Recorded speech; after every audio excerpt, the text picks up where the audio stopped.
Rob Hatter. You are now tuned in to the Chop Shop. I'm Retro. Let's get it.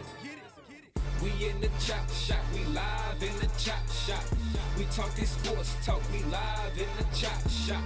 We in the Chop Shop. I'm talking sports talk. So turn your dials up. It's live in the Chop Shop. We in the Chop Shop. We live in the Chop Shop. We talking sports talk. We live in the Chop Shop. We in the Chop Shop. I'm talking sports talk. So turn your dials up. It's live in the Chop Shop. Yeah, it's lit in the Chop Shop. Turn your dials up in the drop top. They ain't based to debate, but they keep it fact straight. Going 30 for 30. Let's do a first take on Facebook Live from 12 to 2.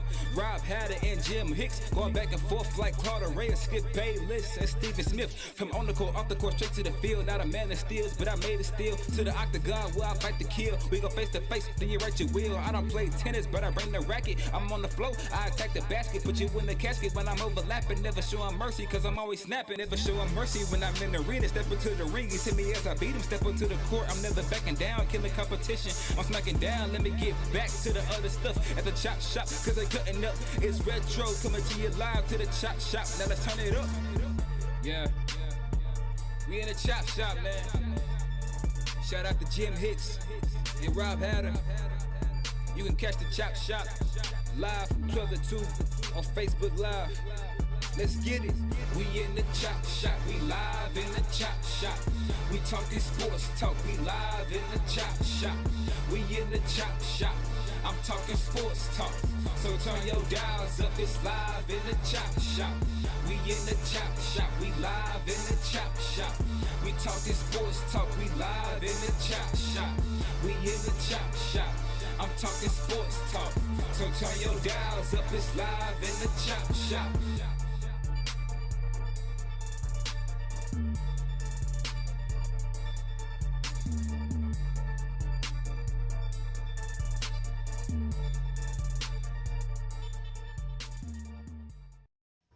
Surprise, surprise, surprise. Welcome to the Chop Shop, your midday sports happy hour, the best 120 minutes of your day. Let me get this thing right up here so you guys can, let me get it. There we go. Y'all gotta be able to see all the lid. I'm yours truly, Jim Hicks. Of course, Robert Hatter is on location today with the Texas Southern University men's basketball team as they open up the SWAC tournament against Jackson State. And they're in Birmingham, Alabama. They're playing the first game, TSU is. And that game will tip off shortly in Birmingham. Sorry about that. And, Adam, maybe we'll provide you guys with some updates throughout that game. We'll probably catch some of it while we're on there, if I'm not mistaken. But he got pregame and all this stuff and prepared. But we got a lot to talk about today. And it's Women Rock Wednesday. I want to give a shout out to the first five, the starting five ladies out there. D. Holcomb was first. What's going on, D? Kim Jackson was second. What's going on? How you doing, Miss? Sorry, Miss Jackson. Woo! Y'all know how I go.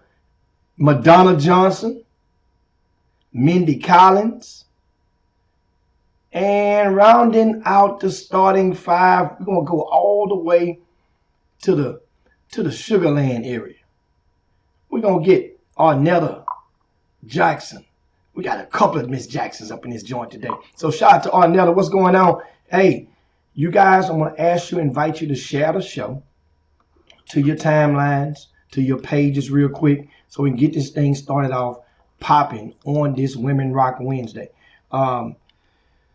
We're gonna group through these 2 hours. You guys, we're gonna talk high school basketball later on. We're gonna talk some college basketball. We're gonna get into some other stuff. Got breaking news for you guys as well. But meanwhile, let's dive. Don't forget that we're gonna dive right into the NBA. Last night, Brooklyn Nets, who had been struggling mightily, pulled off a win over Charlotte. Don't get it twisted now. Charlotte and Brooklyn record-wise are like in the same boat. One game separated. But it was an impressive win because of the fact Kyrie Irving, 50 points, and only took 19 shots. 50 points, only took 19 shots. Let me give you the stat line from Kyrie. 15 for 19 from the field. 9 for 12 from three-point lane. 11 for 13 from the stripe. 6 assists. 3 rebounds. 50 points. In a win, Kevin Durant, hey, he just sit back and enjoyed the show. 14 points, 7 assists, 3 rebounds. A subpar scoring-wise for KD. But that win, Kyrie was in one of those zones. What do you guys think about the performance from Kyrie? Remember now, New York is rumored to be lifting those vaccine sanctions or mandates any day now. So you can't, if you're half of a basketball fan and you hear the news that Kyrie goes out for 50, the Nets win. I understand, unless you're a diehard New York Knicks fan, then you really ain't, you might be in your feelings. But if you really in that area and you seeing this, the what if, you can't tell me the what if factor don't seep right in. Look, man, you look around the room, Hawaii, even understand, Hawaii was has always been the strictest state of all 50. Just yesterday, they just lifted their indoor mandates. Just yesterday. So if Hawaii can get on board, I understand New York, Hawaii, not the same for the concentration of population. I understand that. But any day now. So now, and we're looking at I see you, Rod Wells, over in the Boom Boom Room on the YouTube page. You guys give us a thumbs up on YouTube as well. We can get this thing rocking on Women Rockin' Wednesday. All the ladies out there, I also want to start this show on a somewhat heavy heart. You guys know I got relatives all throughout Louisiana, especially the Natchitoches, Clarence, Winfield, Grambling, and Shreveport, where I was born at. I have my niece who's in the hospital after yesterday morning. She gave birth to a stillborn.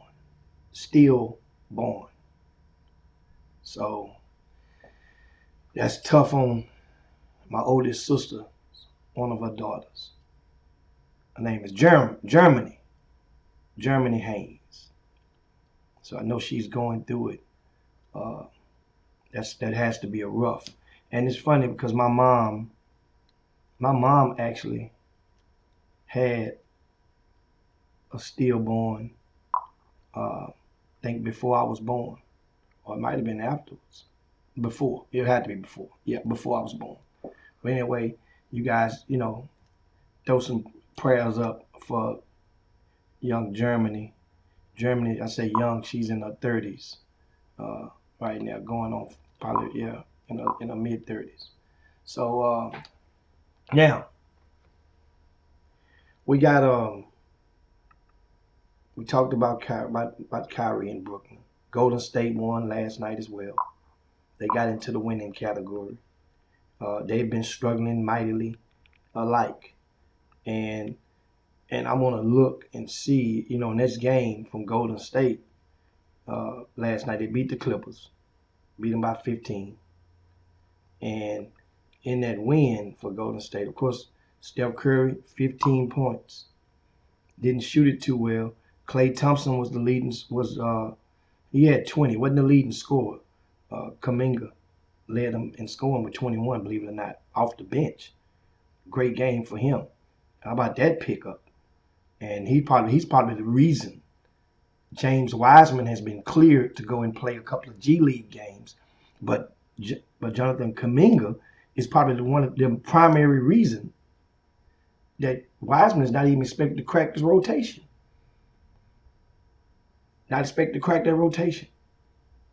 And Golden State, I think they have somebody I read this they have in camp that's been working out with them. One of the young fellas who had got suspended by the league for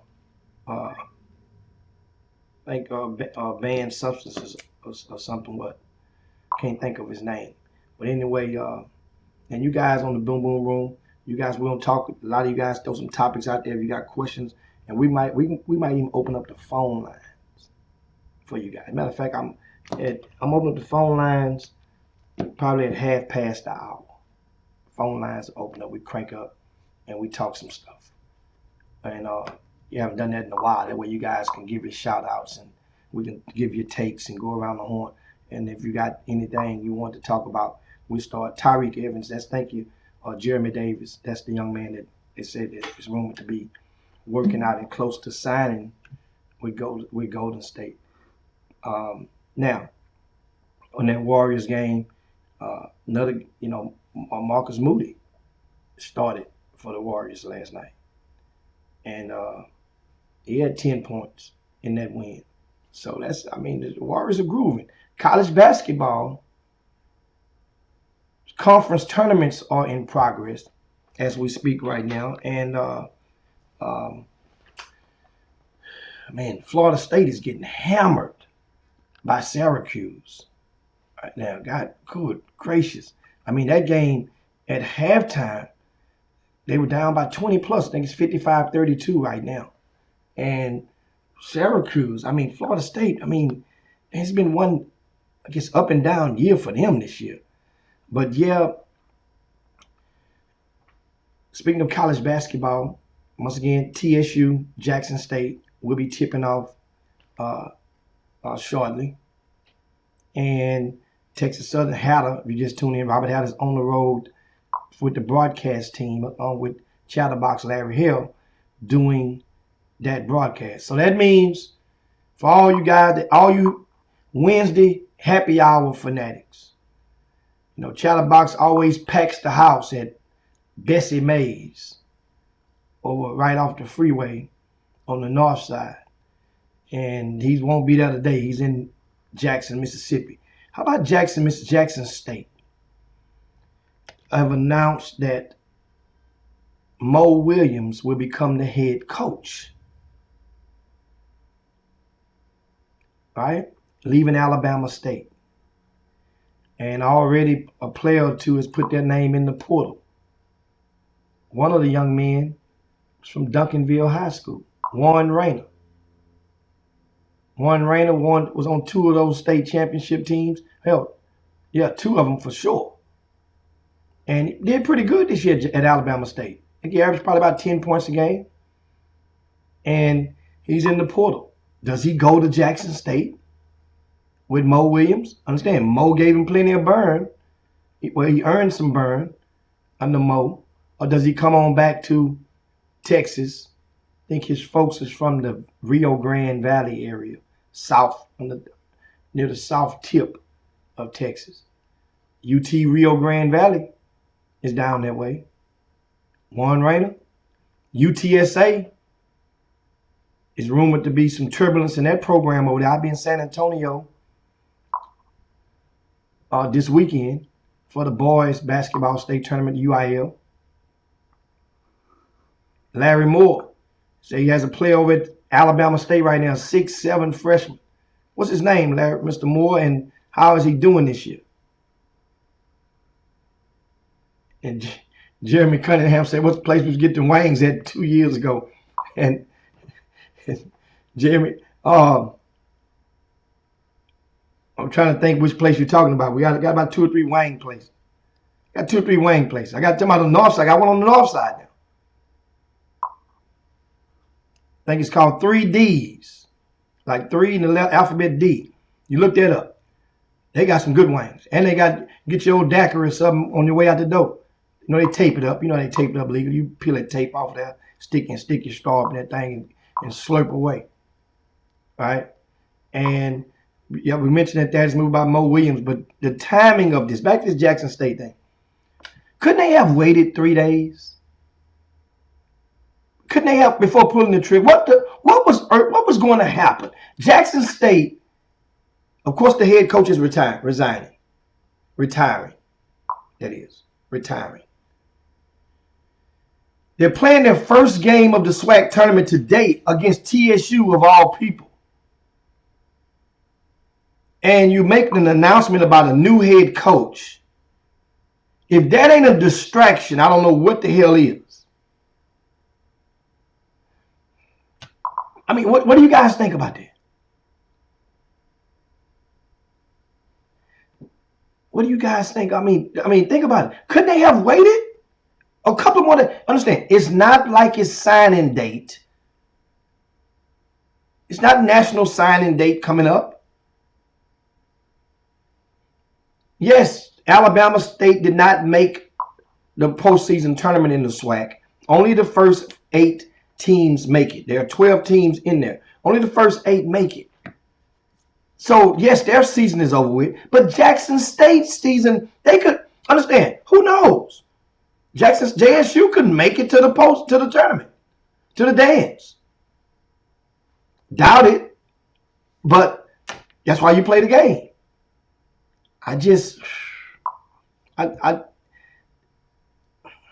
And, you know, and the AD at Jackson State, Ashley, I mean, he's good people, so I'm not going to question his judgment. But I'm just thinking the timing of it, don't you? I mean, it's impossible for the whispers in the stands or within the Jackson State basketball program to be directed solely on Texas Southern University without thinking about subliminally, subconsciously thinking about Mo Williams. You can't. You can't think about one without thinking of the other one.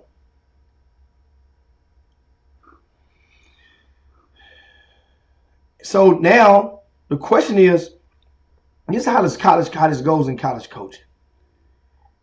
Whenever most coaches leave one job and go to another one, it's very rare that they uproot and bring all 3 of the assistants or the whole infrastructure with them. Very rare. There's going to be some, like in college classes, it's going to be some dropping and it's going to be some adding. You follow me, guys? So the question is, who's going to get dropped and who's going to get added? And a lot of times when you make hires like of such, Mo Williams is coming home. Let's make no mistake about it. He's from Jackson, Mississippi area. So this is a home move. It's not you understand, this adds value to it. And I understand the move. I was just saying the timing of it. Right? And that's the, Jeremy Cunningham, y'all just mentioned a while ago. No, Alabama State did not make it. They did not make the playoffs. Only 18. Prairie View barely made it. They were tied for the 8th spot. PV barely made it in. So you're talking about a hell of a draw. Prairie View plays Alcorn. Right? And that game will be tonight. And you can catch it on ESPN Plus on all the games. You can download that app. And you can, all of the games from the SWAC tournament, except for the championship game, will be on the ESPN Plus app. So, remember, Alcorn nipped Prairie View just about a week and or so ago. Well, yeah. 2 weeks ago in Houston. So that 1 versus 8 seed, remember I said it early on. I said it. I said it 2 or 3 times. Prairie View, they opened this season. Remember, they were struggling out the gate with the COVID. Multiple players missing games because of the pandemic, because they had that package. Right? And then you go and you have some turbulence within the program with one of the players, at least one of them, rumored getting kicked off or getting suspended or whatnot because of violation of school policies. We'll put it like that. Possible legal matters he's facing. Possible. And so Prairie View just been all over the place, been teetering around that 500 mark. This might be the best 8 seed you've never seen. Understand something? Prairie View, I got a chance to watch them this past Saturday night. I watched Prairie View against TSU. It's always a great game. But Byron Smith owns the series against Johnny Jones. TSU won the first matchup this year. That was the first time Johnny Jones had ever beat Prairie View as the head coach of Tech. Since he's been the head coach at TSU. First time ever beating them. And so he got him at Prairie View. Then he come back at TSU the other night. And Prairie View was up by 9 with a little over 2 minutes to go in the game. Right? A little bit over 2 minutes to go. And guess what? TSU won that thing in regulation. It didn't even go in overtime. They won it in regulation. And so that's what I'm saying. This team is tough.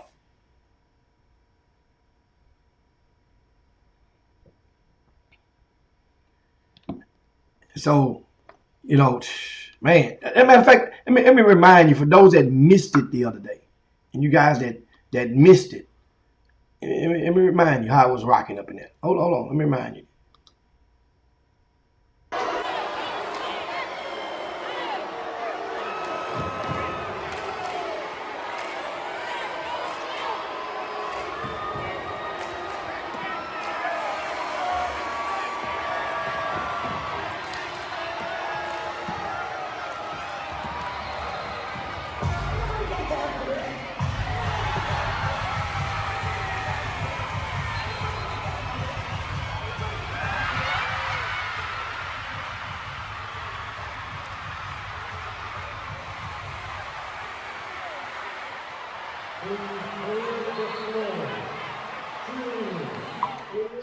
Boy, it was rocking on Saturday night, man. I'm talking about it was rocking up in there. And shout out to one of the guys. We saw the back of his head in that flick that just rolled through.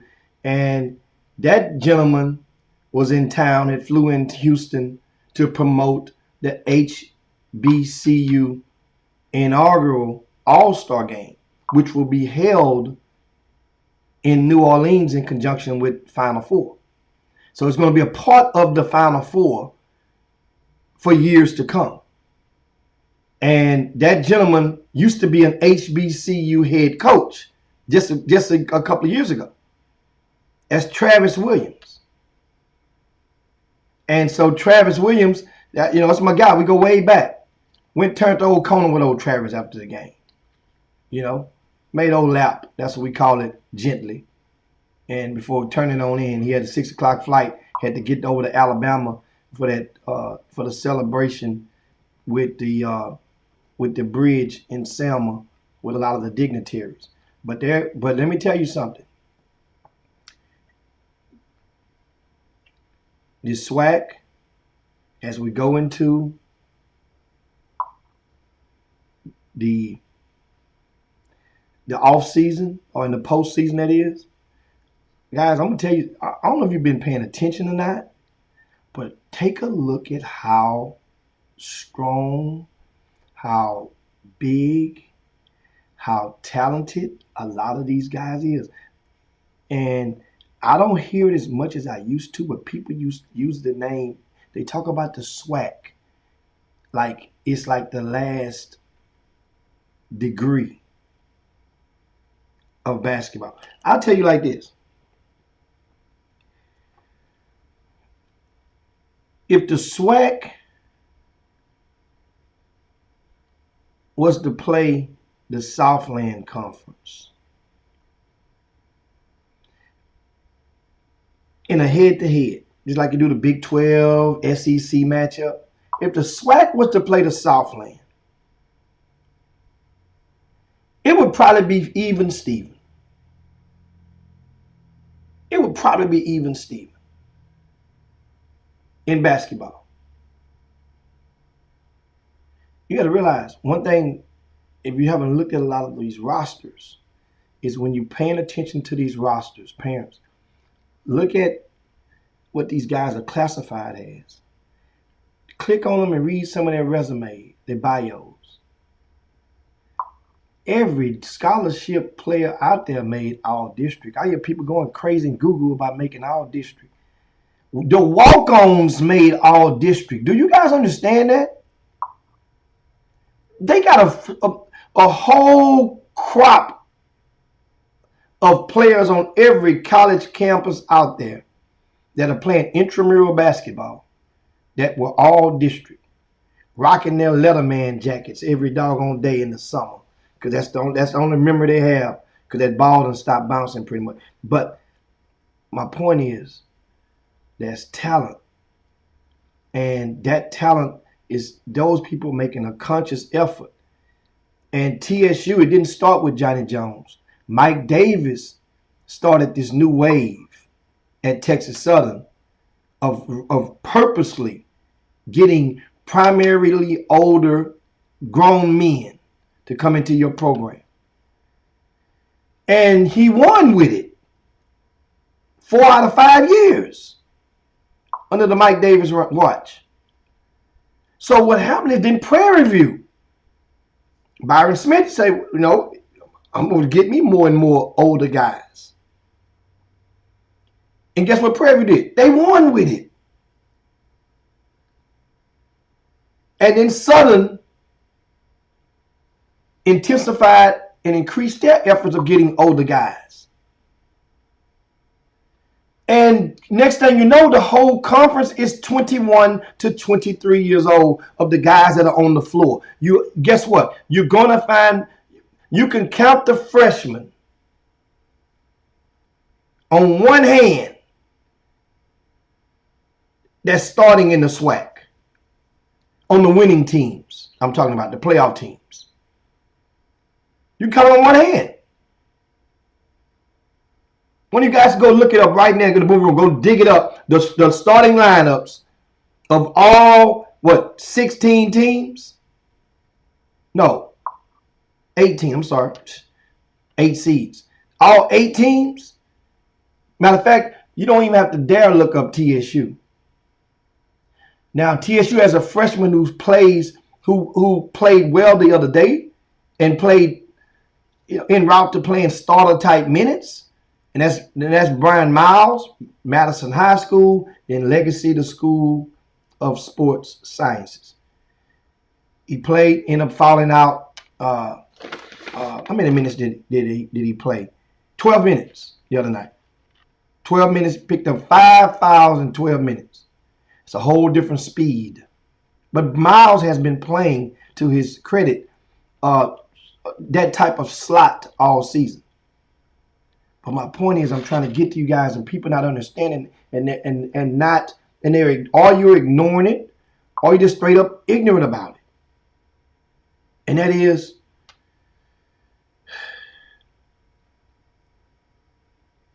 most colleges are not going to primarily recruit high school players in abundance as they did in yesteryear. So once understand, this is not, before a year ago, 2 years ago, when the transfer portal was something else, in the middle of the pandemic, we could speculate. We're here now. They're not recruiting high school players as a primary. Because the will to win, the pressure for a lot of coaches to win is, the window is shorter. It's shorter. So guess what? Guess what happens? That means these guys, they got to go and they're looking and saying, well, just like the SWAC. Prairie View say, yeah, Mike Davis doing it. Southern say PV and TSU doing it. So now Alcorn. I don't know what's in the Alcorn starting lineup. Can one of you guys look up Alcorn basketball and let's see what their starting lineup is? You guys let me know, and I that way it can save a little time. All right? You guys, hey man. So what that means, and it's not meant. What I'm saying is not meant to deflate or to become a dream killer. It's to be, and as opposed, more importantly, a reality implementer. I'm implementing reality. So what the kids are doing, these high school stars, or in some cases superstars at your particular high school. So what they're doing is they're listening to the thought that the Division I school is right around the corner. You're Division I. Everybody's just sleeping on you. Don't worry, they coming. I just heard from this school the other day. They called and asked about you. And let me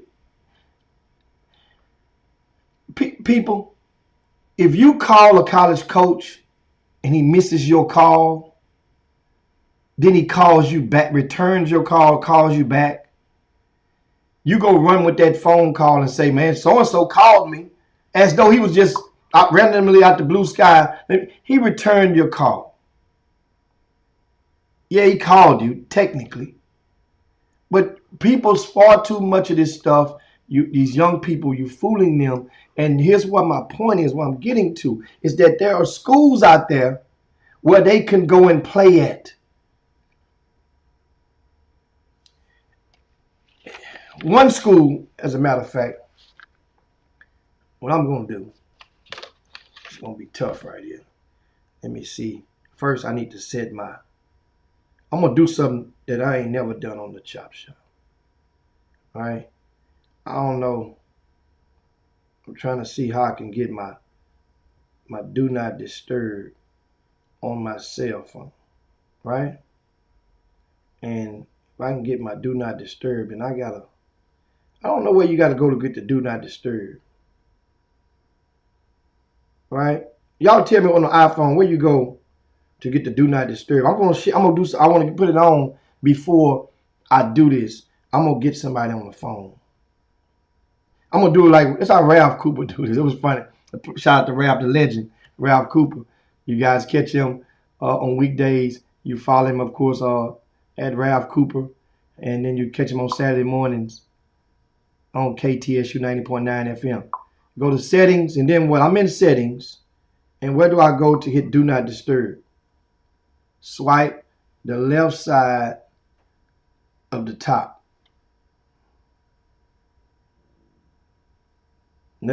Swipe the left side. Anyway, one of you guys let me, I can't honestly swipe on the left side of the top. I swiped down and the big screen notification center came down. My notification center. I'm trying to find out how to do my do not disturb. Right? And once we do it, I'm gonna get somebody on the phone. And meanwhile, I want to give shout out, because the point I was hammering down about the college and about the recruiting is the fact that we have a college in Houston that has already punched their ticket. They're going to the big dance in their division, right? And that is Baytown Lee Junior College. Lee College, right?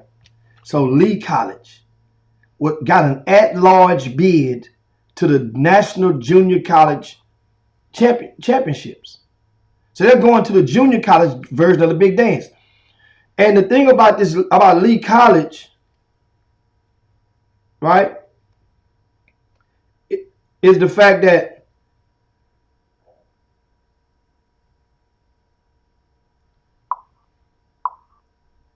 I'm looking. I followed the thing. Which one of them buttons is do not disturb? I don't know.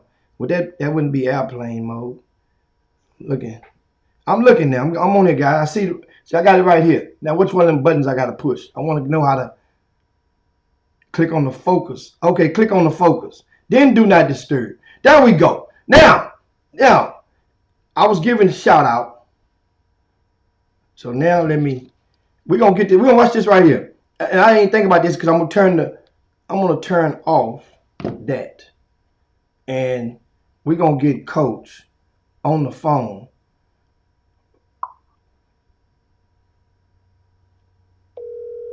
We're going to get Coach on the phone, right?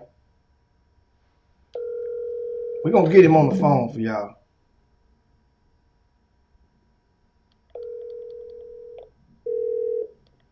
Here we come.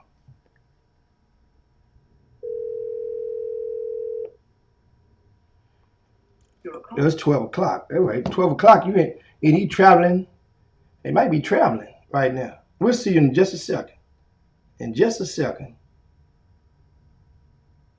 I was calling the head coach of Baytown Lee Junior College. And why was I calling him? Because of the fact that this is his first year in that program. Very first year in that program, guys. And guess what he does? Guess what he does? He goes and wins the conference for the first time in the history of Baytown Lee College. First year on his job down there. He's from Baytown. Went home. During the pandemic, all 12 scholarship players left.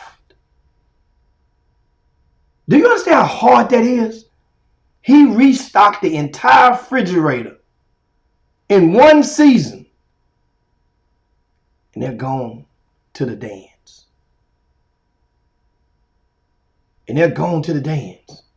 Say, man, that's remarkable. His name is Nick Wade. Nick Wade, young fella from Baytown. Say, so what happens is when the Final Four comes up in a few weeks, and I'm down in New Orleans, and I got, a couple of meetings and fellowshipping. And coaches will be asking, cheat, who you recommend, who you like down there, who been doing a good job down that way in Texas. I'm saying Nick Wade's name. I'm saying junior college coaches don't make a lot, but coaches want to provide for their family. I'm saying Nick Wade's name. That means Nick Wade eyeball is pretty good to come out and do what he's doing. For real, guys. For real. Yes, he was at Angelina before getting over there. Took over at Angelina. Had them on the uptick. And I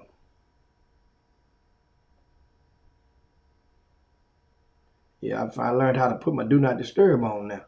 So now, let me take it back over here, and what I'm going to do is I'm open up the phone lines for you guys. At the top of the hour, we're going to talk high school basketball playoffs and whatnot. Matter of fact, we're going to go, you know what? I'm going to have a little fun. At the top of the hour, you guys, I'm going to have a little fun on the Chop Shop. Matter of fact, I ain't got to wait till the top of the hour. Watch this right here. Watch this right here. We're going to watch this right here. Watch this right here. I'm going to see. Now remember now, I know a lot of teams are traveling right now, right? So what I'm going to do, I'm going to see if I'm going to break somebody's rhythm, and we're going to make a phone call, and we're going to see live on the Chop Shop. Hello. Nick Smith. What's happening? It's Jim Hicks. You live on the Chop Shop right now, so I'm letting you know. You live on the Chop Shop. Live on the Chop Shop. Yeah. We want to make sure I got a message from you. I got a message for you from the Chop Shop. I'm gonna deliver this message to you. What's the message, big dog? This message is from, I've got a telegram. Let me open it up. Hold on. I got it right here. You hear this paper? I'm opening up this telegram, and hold on. I want you to let your sisters that way and get their cell phones. They might want to click on the chop shop. Hold on. I'm gonna get. Hold on, right now. Hold on. I'm getting something ready for the viewers out there. Just hold tight, Nick. Guys, that is indeed. Let's see. Let's get. I'm trying to get this telegram for you, Nick. All right. And how's the ride? First of all, you guys safe? Everybody safe? Yeah, it's been okay so far. We just had buckies. Y'all. I always got to hit good buckies on the road trip. Oh, absolutely. And so you guys are on the way. Where are you guys on the way to? We're on the way to San Antonio, man. San Antonio. And now that message I have for you, right, happens to be from Beaumont, Texas, right? So now that message from Beaumont, Texas, right? And you guys, I'm queuing up so people can know who you are, who's on the phone, and that's what we're doing right now, Nick. So that way the viewers can see. Let me put this right here. On the phone, we got Nick Smith, Dallas Kimball High School. Now that telegram is from Beaumont United High School, Nick. Mm-hmm. Want me to read it off to you? Read it off. Dear Dallas Kimball, you about to get just what you want. Signed, Beaumont United Timberwolves. I don't know what they meant by that, but you about to get just what you want. No, I don't really know what that means. Yeah, but I don't know what that means. We cover. I'll mention right now win the state championship. I know everybody trying to. Even I've done so many interviews this week and probably the last 3 weeks or so. Everybody trying to spin this revenge thing. And Beaumont and Kimball, me and Coach Green, honestly thought we would be meeting in the state championship again. And we're pretty shocked that they the way they did it this year, having us play the semifinals. But to me, that's perfect for us. I know a lot of other people don't want that. Don't want to play us right now. We're going to play us in the state championship. I mean, it's perfect for us. Let's play now. And now, when you say it's perfect for you, what do you mean by that? Elaborate on that. Well, it makes us look at it as like I told, several news media outlets that at the end of the day, they're the defending state champions. And we're not sitting up there when they got people say, well, they got to go through him to get this. No, we got to go through him. I mean, they defending state champions, so if we want to sit state championship, we have to go through them. That's just what it is. And we don't run or hide from that. That's just what it is. I mean, we want to get there, we got to go through them. So it ain't meeting them in the first round. I mean, in the state championship. I'm sorry, it's not meeting them in the state championship. Now, meeting them in the semifinals, enough for us to get there, we have to go through them. So playing them now is perfect. Yeah, and so how did the players? The players you guys went overtime in the regional final, and that was a tough win and a big relief. You guys coming through this season, getting back to state, and how the players, looking forward to this matchup. This, like I said, a lot of people thought that this probably be fitting for the championship game and let people earn their way back there. But the UIL had other things on their mind when it came to DFW and Houston and Greater Houston, not just 5A, your classification, but the 4A and the 6A as well. Exactly. Well, they're ready to play. I mean, they've done the scout and everything. I mean, they just ready to play. And the thing is, in this game, we'll go out and say our brand of basketball was giving us success all year. The one thing, I mean, Frisco Memorial very well coached team. You know, just like Baltimore United, but very well coached team with Crystal Memorial. They got a lot of sticks they run in the half court. They shoot the three extremely well. So we decided to, you know, play them straight up and just not do anything. Then we just played a full court straight up the whole game. And that's what made the game close. But once we went in overtime, I mean, it was 62-62. I just pretty much said, we got to go do what we do. And, I mean, we never scored 20 points in overtime. I mean, who does that? You barely get 8. You know, so you barely get 6 to 8 points in overtime, maybe 10. I mean, we went ahead and turned it up. And we turned it up at the right time. That's why, I mean, it really could have been, I think we beat them 80-something to 72 or 30. I mean, it could have been about 20. I just pulled the dogs off in that last 2 minutes. I mean, we scored there 18 points in 2.5 minutes. And it was crazy. So, and that was playing outside. I mean, we've gone through the playoffs playing our style of basketball, beating everybody by 30. And there ain't no slouchy teams. Ain't none of the teams bad. You know what I'm saying? And so that was just playing our brand. That just doesn't happen. I mean, this team is different from last year's team. You know, they're special. And I just think that, you know, they got that hunger in them to return and try to finish the mission, you know, finish the assignment. And it has nothing to do with, and don't get me wrong, yeah, they're going to take it personal. I mean, Arsenal's a hell of a player. I told him after the game when he made that shot, I said when it was leaving his hand, I knew it was going in. I was like, man, that's fucking. And it went in. And I told him after that game, I hugged him, and I went up to him. I said, I'm going to see you on TV one day, bro. Because he's a winner. You know what I'm saying? He's just a winner. And, you know, and like I said, those kids remember it over years and things like that.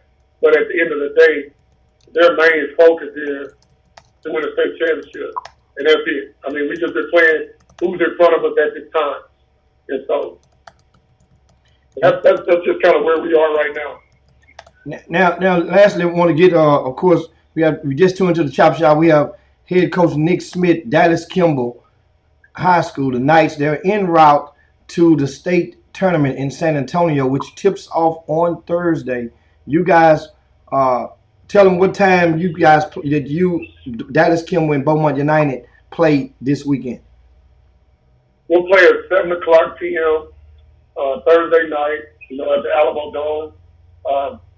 We actually got shoot-around time today from 5 to 5:30 at the Alamo Dome.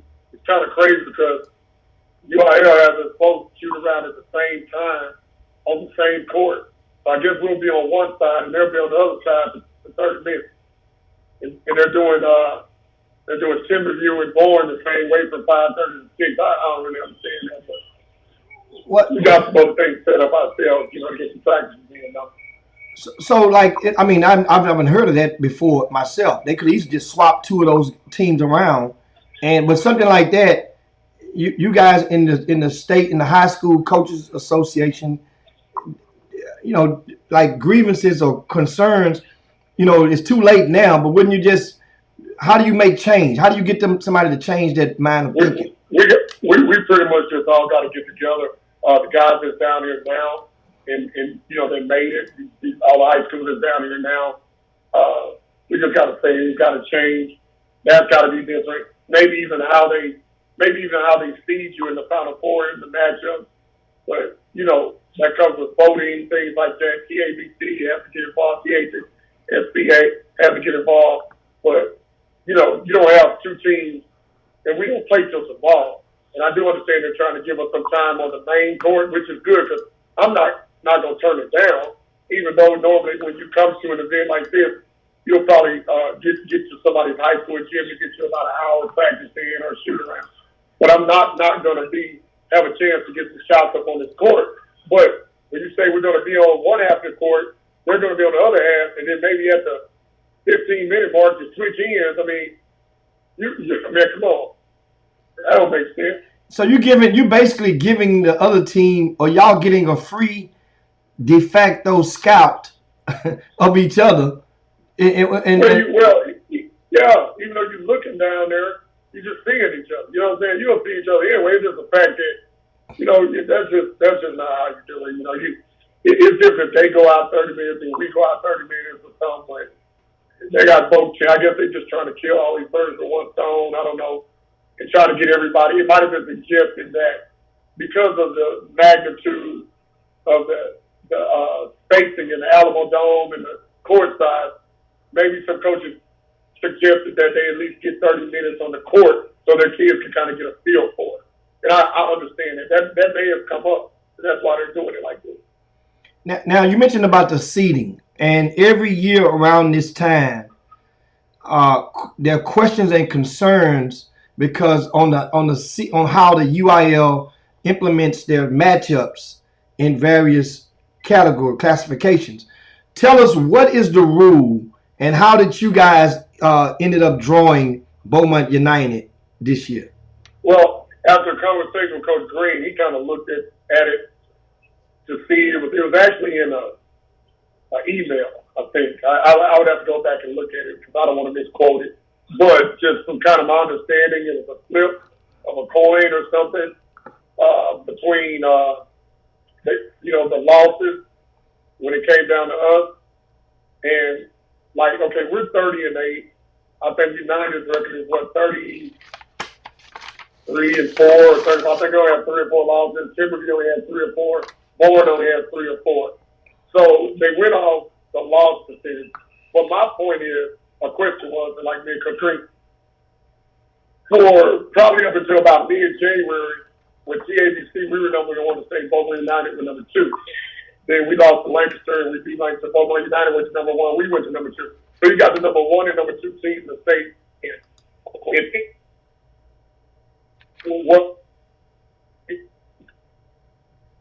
The number 1 and 2 teams. Then if you look at the strength of schedule, out of all 4 teams, I mean, we played 7 national games and a national tournament. So our strength of schedule was harder than everybody. Then Beaumont United was next with their strength of schedule playing a few national games. Okay, then everybody else. So even though you're 38, then if you look at the losses you did have in some of those 8 losses with Corona Centennial by 6-7 points, Duncanville buzzer beater by 2, North Little Rock, Big Smith hits the buzzer beater. That's by 2. You know, we go and play Mount Verdi in their tournament. We play Long Island Lutheran. We beat American Sports in Utah. You know, those type teams. And they don't look at none of that. They just, basically, to me, they look at it like, we're going to let these 2 teams play. We're going to get this money Thursday instead of waiting till Saturday for the bunny game. We're going to make them play first, and we're going to let these other teams over here, and we're going to make sure we get one of those teams in there, and then one of these 2 teams knock each other off, and then we'll get it like this. That's what it looks like to me. Like I totally understand it. I get the coin flip, and y'all going off the losses and things like that, but to me, it really, I don't know. It just doesn't make sense to me. If you're throwing a tournament, Jimmy, when you do your icebreaker and everything like that, you know what teams are up there, what teams are up there. You're going to make sure we're going to put this team over here, this team over here. We're going to look at the strength of schedule. We're going to look at the rankings. We're going to look at all that, and this is how we're going to do it. That's how it should be done. So now at the state tournament, isn't like the TABC, the Texas Association of Basketball Coaches, they're, I guess, the foremost authority of the fraternities of high school coaches and coaches alike, which extends beyond high school, but primarily the high school coaches. They annually have their meetings at the state tournament, right? Where they pick the all-state, the all-regions, and all that takes place at the state tournament. Those are your so-and-so mouthpieces. What will it take for those guys to go and sit at the table with the UIL and change the way they seed these teams? It's not just you guys. It's not just this year. It happened in years past. It's always been an inconsistency where people had to wonder. Instead of just, if nothing else, I'll be satisfied, Nick, if they just put it on the website. This is what we're going to do. We're going to do this. That way now everybody knows. But it changes. They could have went region to region. Because we honestly thought they were going region to region. I mean, literally, after our game, about an hour after our game was over, we played at 1. We thought that we were going to be playing Timothy, Mansfield Timothy. I mean, we really was getting ready for Timberville. And then later on that night, it came out on a tweet that I saw that we were playing for United. And I said, how is that even possible? And I had talked to Coach Green that night. We were talking about it. So he tried to explain to me what he saw on the email. And I was just like, man, that's crazy. Because we thought there was reason, this region play this region play that region, and then you come together. That just don't make sense. But that's how they do it. They went off record, lost. Yeah, and so to answer your question is, I'm on that regional committee in our area, Region 2. And now that I am, I'm going to be a voice for just certain changes, you know what I'm saying, for things like this. And that's not saying Kimber Knight said that we want to be there every year, but, in reality, we just may not. But for future teams that would have to go through that, there's got to be some consistency. If y'all going to do it by record, if that's the case, you know what? Man, I can go schedule and play certain teams twice in the season, home and away, and play a bunch of other teams and get my district and do this and get in the playoffs and be running around here 30-2 or 35-1 just so I can get, you know what I'm saying, get my seed right if I can make it back to the state Final Four. Yeah, man. If you're just tuning in, this is Nick Smith, head boys basketball coach, Dallas Kimball High School. And, of course, Nick, I'm going to put you on the spot a little bit. And before we get ready to let you go in the starter, but I'm going to put you on the spot. Give us your all-time starting five from Dallas Kimball. Whoa, man. Golly. No. We'll make it easy for you. We'll make it easy for you since the turn of the millennium. Since the turn of the millennium. I know you've been in DISD. You haven't always been at Kimball. You've been at Dallas Pinkston, and you've been at and before the end you was at Kimball and Brian Adams. So 24. You want me to do 24 years? I've been in Dallas ISD. Yes. Since 1998. Give me your starting five. At Kimball High School. Yeah. Okay. Well. Somebody just said don't let. I'm gonna start with the point guard. Oh, somebody said don't let you. Go on. Somebody said what? Don't let you off the hook like that. Tell him of all time. They say don't let him off the hook and try to net. Come on with it. Give me your starting five. I'll let. That I can remember. Yeah, 24 years, and we'll let Snoop one day give his starting five from that point on back. Let me say this. I will say this. I got to start the point guard position. And I could start off with AC Law, but Jawan Evans had a better career, 2-year career than AC did in high school, even though AC, really, really did well at A&M and stuff like that. But high school-wise, I'm going to go with Jawan Evans right there at the point guard position. Okay, I got it down. Jawan Evans, who else? All right. At the two-guard position, golly. Come on now. Okay, I'm going. I at the 2-guard position, I can either take Andrew Jones or Keith Frazier. You telling me either? We're not playing either. Who you got? I'm gonna go with Keith Frazier right there because Jawan was a Mickey D. Keith was a Mickey D. Okay, let's go. Okay, I'm gonna go with the 2 with Keith Frazier. Okay, who's at the 3? At the small forward position, I'm gonna go with Quentin Ross. Okay. Played at SMU. Snoop would be proud of you right now. Come on, keep going. I'll go with Quentin Ross. All right.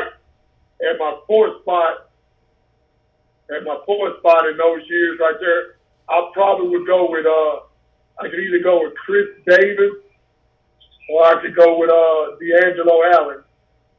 But I think I'm gonna take CD, even though CD was a big 3-4, got 3 guys. I'm gonna put him at the 4. Chris Davis. All right. Second time all-time leading scorer in North Texas. And who's at the 5? At that 5 spot that I can remember and go back and think about, I would go with Charles. No, I'm gonna go with Jason Walter. Jason Walter right there. Jason Walter played in Minnesota. Him or Charles Gentry. One of them two. Probably Jason Walter right there. I go with Jason Walter. And of course, I'm gonna keep this list. I'm gonna take this list down to San Antonio, and I'm gonna find me some of the Dallas Kim. I'm gonna bounce it off a few people and ask them. Oh no, boy, don't do me like that. Don't do me like that. It's through with it. It's through with it. He'll give you something. It'll be longer than me. Now, don't do that. I mean, I could have put different guys on. But you did. But you didn't. You didn't. You have a McDonald's. You got a McDonald's All-American on the bus with you. You can't have a co-forward. Well, look, between Juwan and AC in their high school career, Juwan was the Mickey D.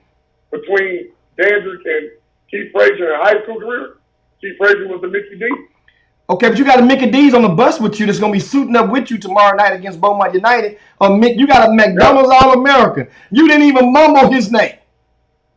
Well, and that, you said that two position. See, he's at that one position, I got to go with Juwan. He's going into that point guard position. So between him, AC, and Juwan, it's still Juwan. Juwan to win now. Juwan to win now. And he's right there though. He's right there though. He's in the mix. Well, guess what? After this, on tomorrow night, 7 p.m. at the Alamo Dome in San Antonio, it would definitely be an atmosphere to remember on either side of the ball, because if Beaumont United win, then they successfully defends their state title over the same team. If Dallas Kimball win, it has several storylines that goes into the roots of your heart and your soul, because this will be on the heels of the passing of Irvin Big E Davis. What does Big E mean to Dallas Kimball basketball? Means everything. We were just talking about that on Fox Sports this morning, and everybody knows why we're doing it. I mean, not only for the school and the community and for Dallas ISD, but it's bigger than that. Because some of these boys got a chance to play for him over the years with Dallas Showtime. So he was not only a mentor and coach, but like a father figure or uncle to these kids and a best friend to myself. So there's a picture right now, a poster sitting in the seat on the charter bus right now where he normally would sit. And it's a picture of him holding the semifinal trophy from last year. And he's sitting in the front seat on the charter bus and it says, "Y'all pull up." And I'm looking at it right now. And that's where he would normally sit. And since we started going in on our regional tournament, all the way down here to the state tournament, that's where he's going to be. He's going to be on the sideline with us too. So they get a chance to look. It's bigger than what, it's another reason why we're getting it done, because he and I talked about it. And when we won that regional game the other day, once I got a chance to get by myself, I think I cried some because I told him I missed him. Here to celebrate us going back. Well, Nick, man, we appreciate it, and safe travels as you guys expound upon San Antonio, and we will see you guys, and looking for a great game tomorrow evening, San Antonio. That's Dallas Kimball versus Beaumont United, the sequel, so to speak, and for both teams. We appreciate it. Tell the fellas, Arterio, and the rest of the guys will say hello. Tell assistant coach who said what's happening, and I see you guys this weekend, man. Thanks a bunch. That is Nick Smith, guys. Great convo, as you see on the Chop Shop. Promise you, told you on the cuffs. Get you somebody on that line, and since we got Nick Smith on there, I think it's only right. You guys know what I'm talking about. It's only right. Oh, that's people calling me. That's why I want the do not disturb on my phone. It's only right for me to do this for y'all and relay. Your call has been forwarded. So that coach from the old school, he got his phone all the way off. Let's try it one more time. Let's see, guys. We having fun today. We're gonna have some fun today on the Chop Shop. I'm gonna give you everybody what they want. Everybody gonna get what they want on the Chop Shop today. Everybody traveling. They got practices this evening. They probably. having pre-meetings and whatnot.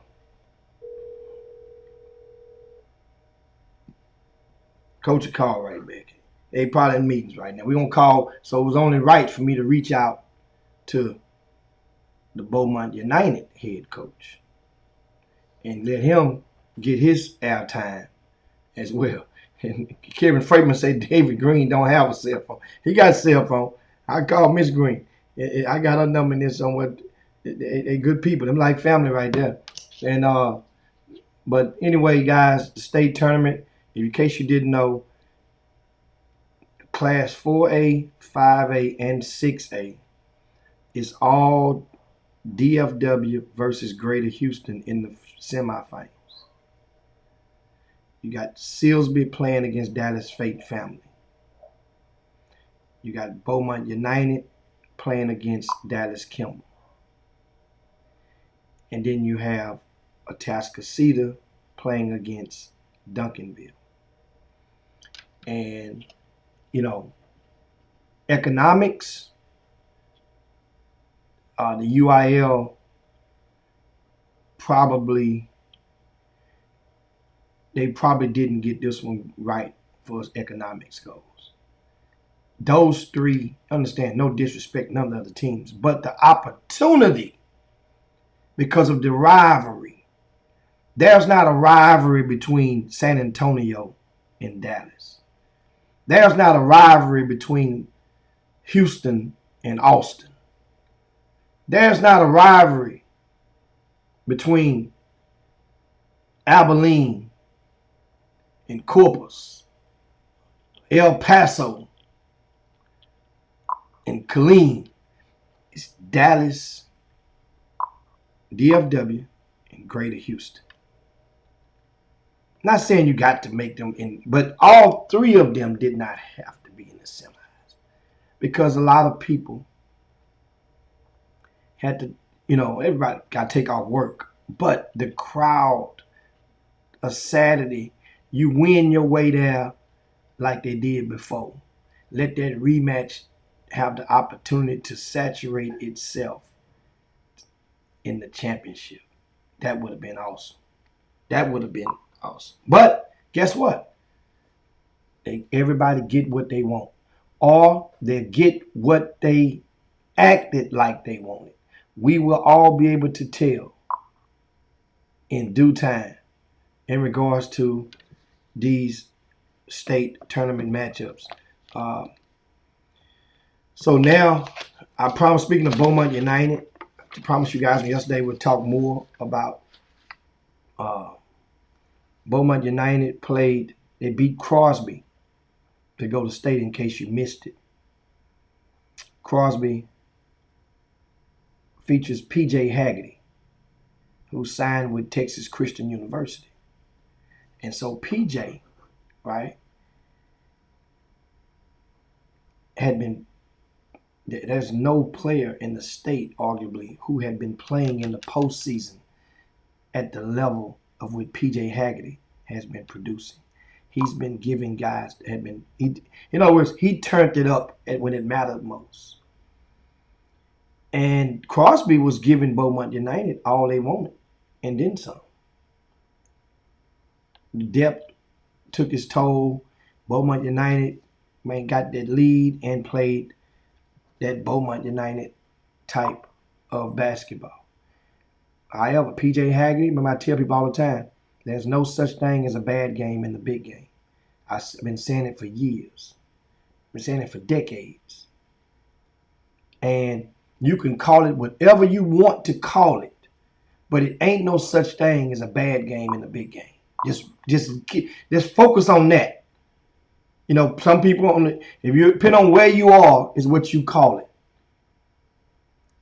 If you're in grassroots or you in the street playing street ball, some people call it choking. That word is kind of harsh for young people, so you just leave it open. But it ain't no such thing as a bad game in the big game. But P.J. Haggerty, he finished with 26 points. That's why I tell people, if you the star, even if everybody's not going to win, you're not going to win them all. But if it's elimination time if you're facing your last game of your career, you got to do everything you can to go out with a bang. You got to put your fingerprints on that game. And guess what? It don't work out all the time like that. And guess what? It's not, okay, life goes on. But own it. Don't just chalk it up and say, oh, man, he had a bad game. No, it's worse than that when it's your last game. I remember a few years back, De'Aaron Fox was cooking throughout his career, got to the 12th grade. He and Nick Garth ended up signing with Lamar University, where he's ended up becoming the all-time three-point maker of that school's history. And De'Aaron Fox was in the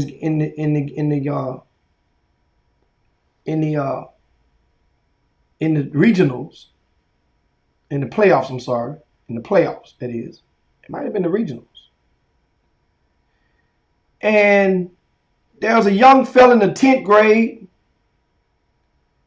who came out there with a team that was grooving, had some twins and some other fellas, and they were rocking.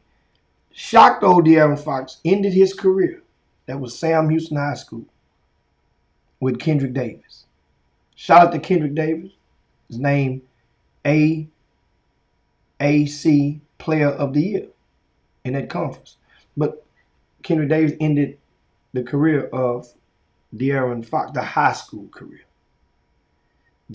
Kendrick Davis goes and they had the same, we're talking about draws in the state tournament. They get to the state tournament, and guess who they had to play the first round? Semifinals. Atascocita with a young man named Carson Edwards, another NBA player. So Kendrick Davis goes from De'Aaron Fox 1 week to Carson Edwards the next week. And a guy in the paint, young fella, Fabian White, was on that team as well, who's the all-time the most winningest University of Houston basketball player in history. My point is, when you playing in that loss, Samuelson lost to Atascocita, and Atascocita ended up losing to DeSoto. In the loss to DeSoto, Carson Edwards shot it horribly from the field. It's not often that I've seen a player go into San Antonio. It hasn't been many times in San Antonio. They only got there maybe a decade ago to San Antonio. Maybe a little bit less than a decade. They moved from Austin to San Antonio to state tournament. But guess what? It's been very rare that I've seen people get to San Antonio in that building, that Alamo Dome, because the bleakness of it. It's hell, one year, guys, they had bats flying around in there. Like Batman, bats flying around. And while the game's going, ain't nobody even flinching. Bats just flying around. I mean, it's like it just doesn't present the ambiance in comparison to what the Irwin Center did, which the Irwin Center is going. UT is building a brand new facility, and the plan is to do something with the state tournament. That was the plan last year. Every year I go and I fellowship and I mingle and I ask questions with people like the UIL and get me some input. What's the plan? What's going on? What's the timetable? But in that game, Carson Edwards didn't fare well, didn't shoot it well. Rarely have I seen a team get there and just go on fire from downtown at the state tournament. Because for many, that's the first time playing with that type of backdrop. If you're a basketball player, then you understand I don't have to be a career basketball player to understand the psychology of some of the psychology of playing. You're used to a wall being behind that goal. Then all of a sudden, for the first time, you don't have that wall no more. You got people. For one, and that's not the first time it happened. Hell, a lot of people, they play, and people sitting behind the goals. And hell, if you go to various grassroots events, but the stakes aren't as high. The stakes aren't as high. And this is the thing that Atascocita, this year's version of Atascocita, they was advertised, and they are collectively, started from day one, they're the best everybody's on their A game. Atascocita is the best shooting team in the area, probably in the state. This is a Atascocita team. What will it take? Somebody asked me the question, so I'm posing, getting to the answer to that. Somebody asked the question. Can they beat Duncanville?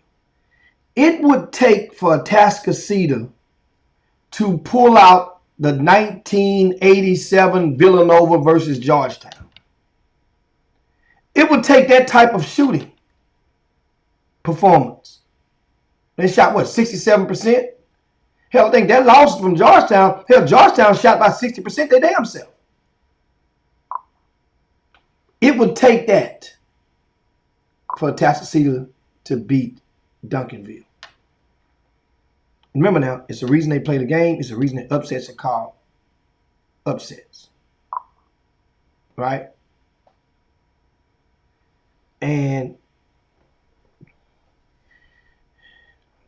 But guess what? If you're a Atascocita fan, it is possible. It is very possible. But the odds aren't in their favor of being hot for that long with that backdrops for those young men. We're talking about a team with not one player that has a Division I offer. But this is a very good team. I'm going to tell you like this. There's a team in the state that I put up and guarantee, and the team in the state that of all the teams in the state, put it like this, that don't have a Division I prospect on it, Atascocita is probably the best team in the state of all those other teams. You get what I'm saying? So this ain't no slack D1, D2. This team here is good. Duncanville is great. But Atascocita can play. They can be great. But they can't be great on the same night that Duncanville is playing great. Possessions come in. Caleb Pouncey, Landon Jumawan, they would have to produce double-doubles and not get in foul trouble at all. They need them rebounds. The tempo is going to be controlled with Atascocita on that floor. They don't care if the score is in the 30s or the 40s. I'm predicting that game now between them and Dallas and Duncanville. I'm predicting somewhere in the late 50s. But Jason Peters says Duncanville by 20. Thanks, Kevin Freeman. Pull up the stat line from Carson Edwards in that game. 8 for 23 in that year, 2015, when Kendrick Davis was a sophomore. He was 8 for 23 from the field. 4 for 15 from three-point land. Yeah, he scored 20 points in 26 minutes, but if you were at that game, it was like he was missing, and coaches say keep shooting. But by the time you make a couple of them, you're down by double digits. And then the game was tight. Fabian White never got into a groove. What was Fabian White's stat line from that game? But now, if you really want, I saw that was a time when Carson Edwards was needed the most. And in that championship game, there ain't no such thing as a bad game in the big game. But I got one worse than that. It was the very first year that UIL allowed private schools. They allowed 2 of them to compete in the UIL. That was around 2009. Straight Jesuit, and a lot of people in the UIL hated that decision. It almost felt like people could not stand Straight Jesuit, and their coach happened to be Wayne Jones. who's the head coach at the Bel Air Episcopal right now. So this straight Jesuit team, in the very first year of being thrust into UIL, they call themselves punishing straight Jesuit by putting them in the school district, a football-heavy school district, which was with Katie and all those guys. That's what they did. That's what they did. We're going to punish them. They want to come in. We're going to put their butts in the... So they weren't thinking about basketball component. Football, straight Jesuit held their own, but we're talking basketball right now. Straight Jesuit made it to the state tournament. Joey Brooks was the top prospect on that team. Ended up playing at, I want to say, Notre Dame. And Joey Brooks, straight Jesuit, had Joey Brooks, Tim Frazier, little Stevie, I can't think of little Stevie name. I want to say Austin Clunch was gone by then. Can't think who else, but that's some good fire. Good fire on that team. Go look up the stat line for what Joey Brooks shot in that game. I want to say it was like 4 for 26. That's worse than Carson Edwards shot. And still straight Jesuit was within 1-2 possessions in the fourth quarter of that game. That's Stevie Rogers. That was his name. But the thing is, Joey Brooks, to this day, you know what I'm saying, he used that as he didn't use it to deflate, and he used it to compound off of. Understand? Make you, whatever don't kill you, gonna make you stronger, make you fat. That was good action. And of course, Mike Garcia says if Itasca City can handle the Duncanville press, they will have a chance. Let me tell you something. Itasca City has one of the best collection of guards, remember, in the state. They have floor generals out there. They have shooters out there. There's no one guy to prepare for with this team. Those are the hardest ones. There's no one guy you have to stop from scoring on Atascocita's team.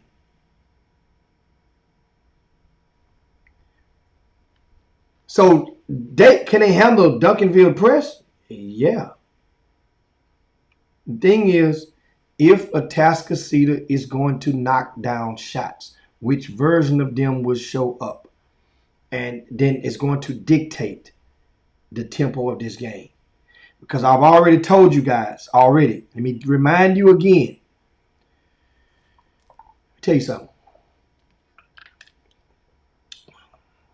Let me remind you. Duncanville does not have a fan, F-A-N, in the UIL. The UIL has been called plague and grief on Duncanville all season long with the pursuit of upholding the DEC committee's decision to make Anthony Black ineligible. They had to go to the courts.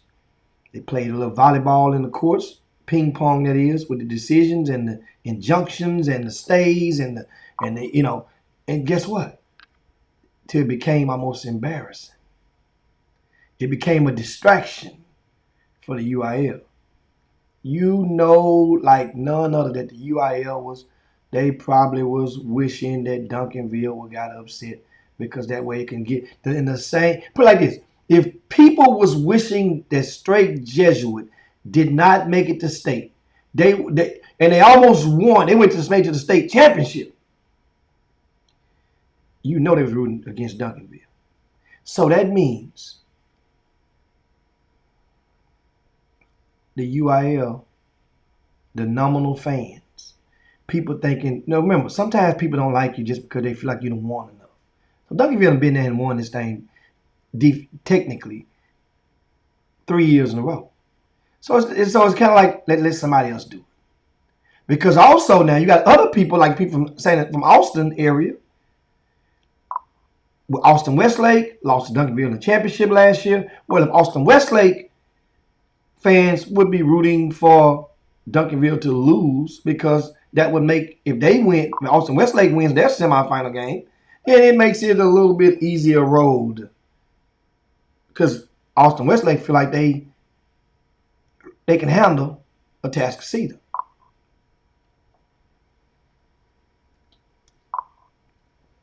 Right? And so there you go. I said 4 for 26. Thanks, Kevin Freeman. Joey Brooks stat. Let me show you. This was Joey Brooks stat line. 4 for 23. I said 4 for 26. Joey Brooks, dude, if they got anything more than that from Joey Brooks, they won that game. 11 points. He was a leading scorer. Right. And we got Angel say, for what it's worth, the UIL is just keeping with what the DEC committee ruled. The district schools had the first say of that situation. That's what I said a while ago. They're upholding of the DEC's decision. And however, this is the way I look at it. How would we in society feel if the appellate court automatically just uphold whatever decision that their judges at the local level renders? If the appellate court is going to always side with what the local or the Supreme Court is going to always decide or side on the terms of those guys, the plaintiffs, then what the hell is the whole process for? I mean, people would question eventually the one if it's rigged.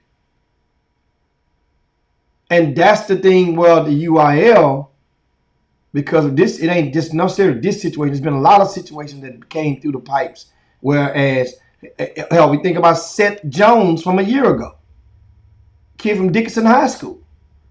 Seth Jones. He goes there, his mom sit there right in front of him, explain how sick she could be. She was keeping that sickness or the degree of it, from what I understand, from him for a long time. Kid want to go home with mom. They say, no, you're going for basketball reasons. Mom passes away. True story. His mom passes away less than a month later. It's just a year ago. And so you see this young man, and you can only imagine what's inside of him, right, in regard to the faithfulness or the respect for the system. He had to sit here and watch his last high school game and could not play no more than a couple of minutes in it because of a hand he had to bruise punching the wall. Right.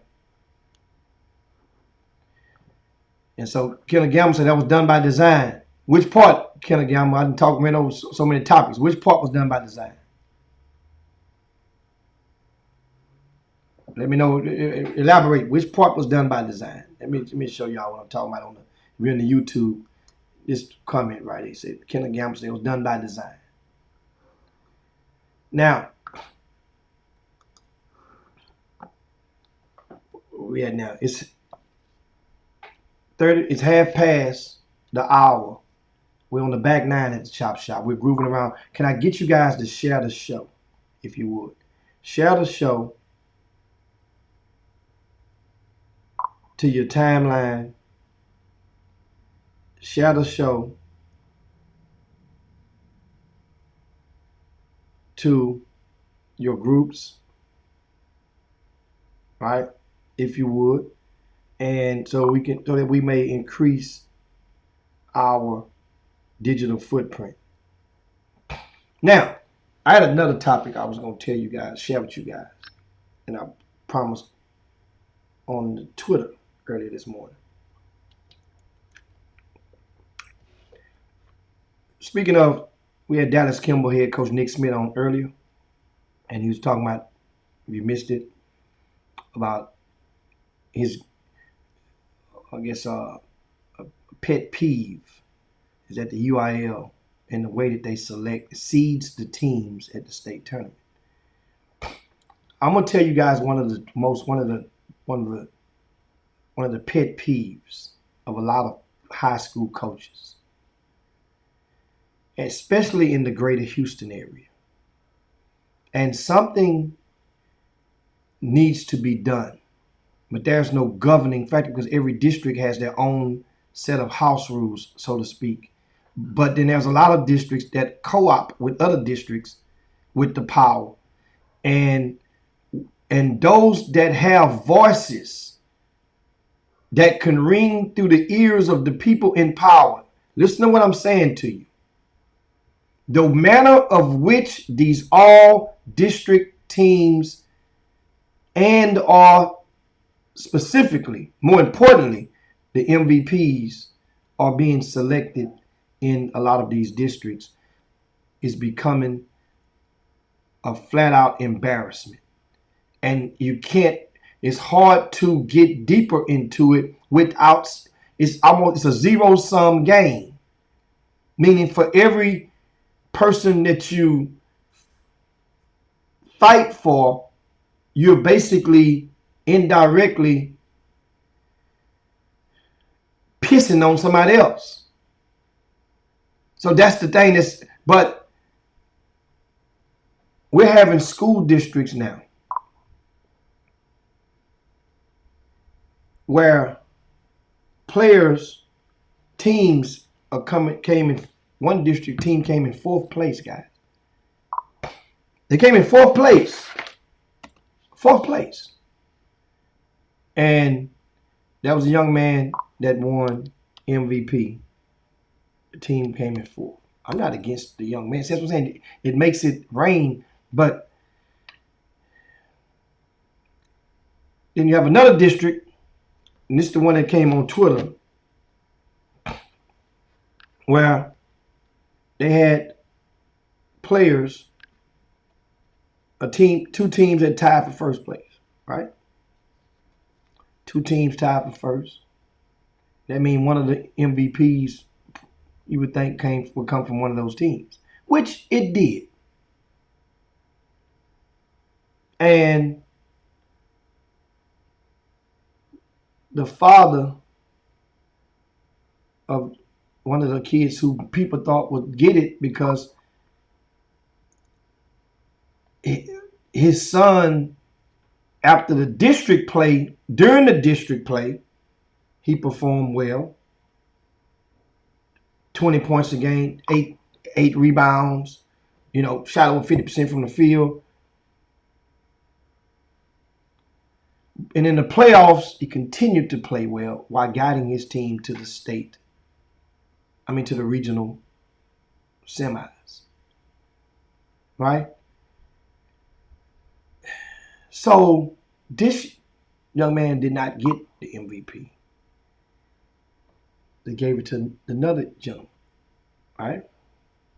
And so my thing is, the way that the manager which they selected, I know different districts, there's not the same way that they select the all district teams.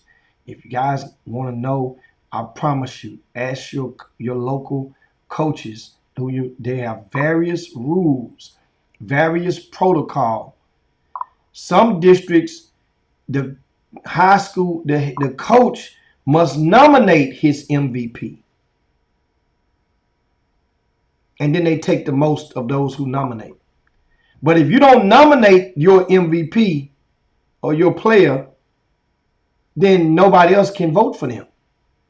You follow me? In some districts. That's true. And so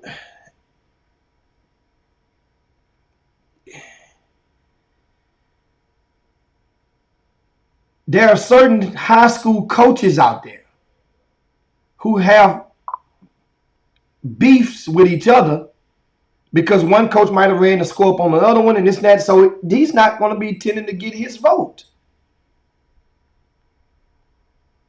Yes, some people, in the midst of shooting buckshots at grown folk, they do hit the kids sometimes. It's sad as hell, but it is true. It is. And the thing is, it's just like in the All-Star. It say district, it's not the season. It's only in that district. But then you say district, and they normally take their votes in the postseason. A lot of the because one of the coaches or 2 or 3 or 4, they normally vote on all district teams when there's no more teams still active in the playoffs. You know, because it's a distraction. I mean, that coach is trying to prepare for this game. You have to go down and do a meeting. So that's normally how it goes, right?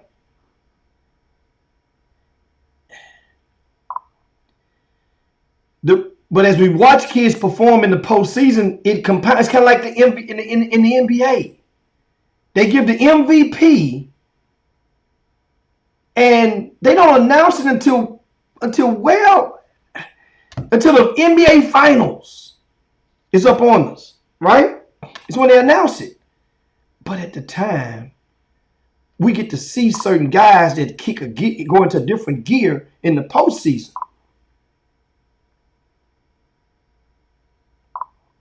Back to the high school season. Should it be modified? But it's only district because not all those coaches get to see.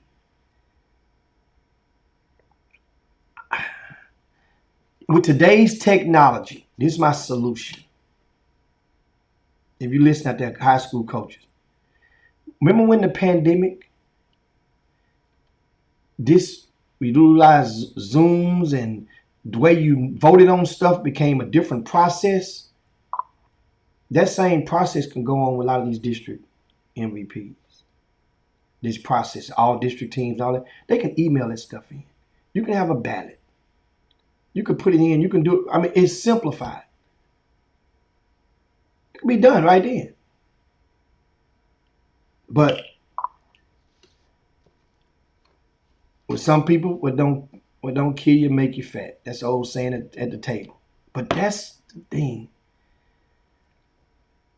High school coaches, you see stuff taking place and rules being put in place in your districts.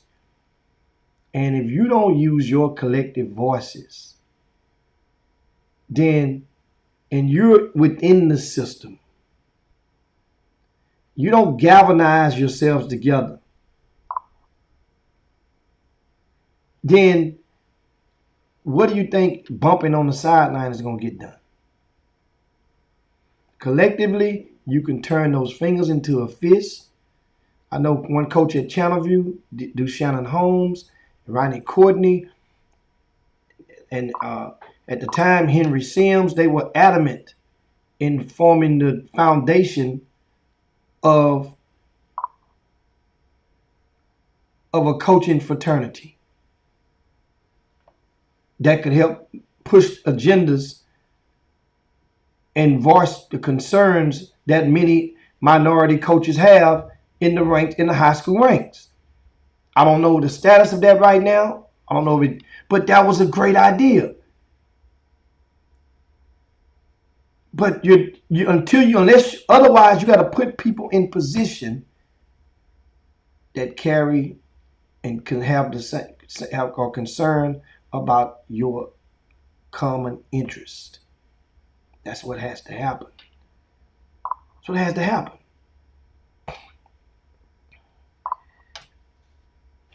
Other news around the area. Yesterday, you had a young man that was just voted MVP, speaking of MVP, of his school district, right? And understand this. And this young man, his high school team, they were tied for second. 3-way tie for second place in that district. And he got caught on a video with a profane laced de facto interview with one of his classmates.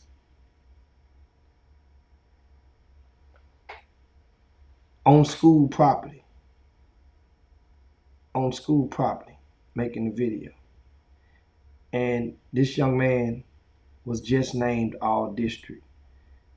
And in doing so, he's, kids gonna be kids. And however, there's accountability, and then there's choices and consequences. I'm not going to go and insinuate and bring up what he said, but guess what? It's news. You know why it's news? And I have to mention it. It's because this young man is ranked in the top 10 in the area of all the basketball players in his class of 2024. He's a 10th grader. He's one of about 3 sophomores. At least 3 sophomores in Greater Houston was selected MVP of their respective districts this season. At least 3 was MVPs. You had one from Booker T. Washington. You had one from Seven Lakes. You had one from Clements. At least 3 selected MVPs. These 10th graders. So this young man, and I'm looking in, this is a great comment right there. Kevin Freeman says, social media is killing these poor kids. I saw the video, and I did reach out to the high school coach. And we had good convo on the matter. And just leave it at that. But here's my thing. The young man who did the filming of his friend, he sent the video to somebody. That's the one that's in question. The one who did the filming, he thought it was cool to send that video because the contents of the tirade is what make the video not good. Not the language. It's the contents of it. And one of the things is, if I don't mention it, by mentioning it, it becomes more embarrassing. But by saying nothing, then what are we doing? Our silence becomes support.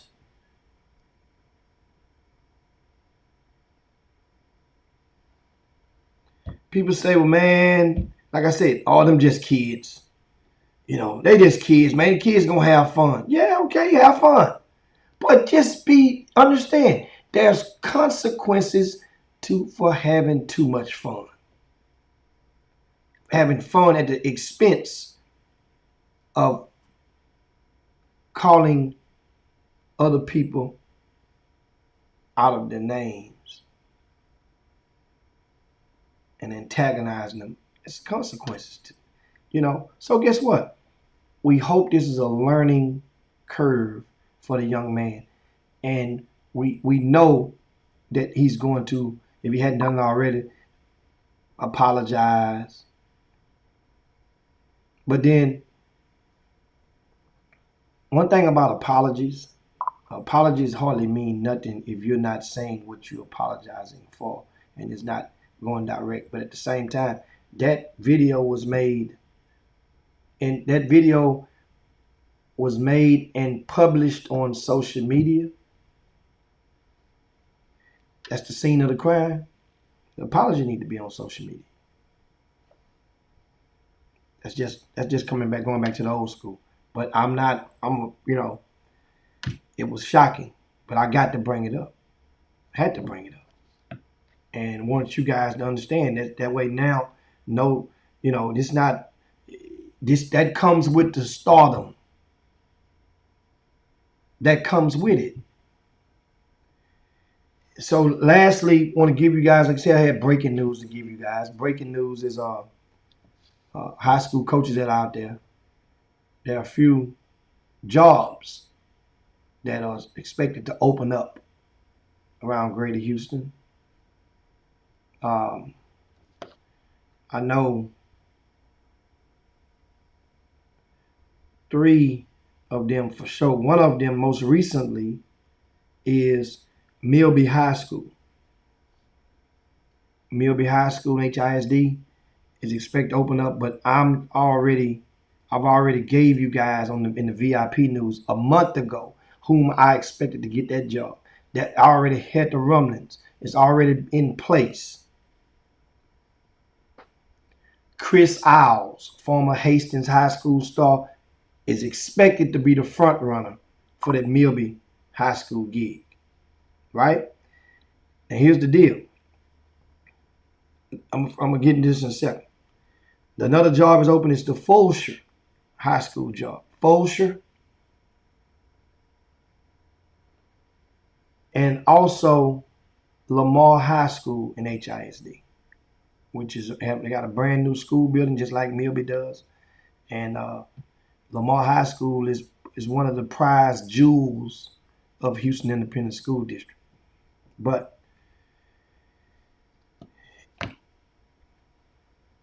Houston Independent School District had board meeting the other night, last week, and they passed the centralizing of the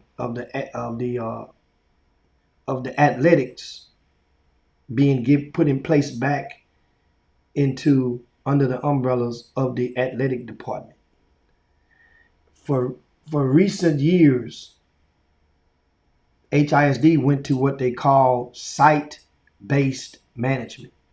Site-based management is basically every principal is the small business owner of their own budget, their economics. So that means the pros and cons about that. That means that principal has first say on the personnel. That means the principal wanted to hire a certain coach, that principal, site-based management. You follow me? How this goes? So then finally,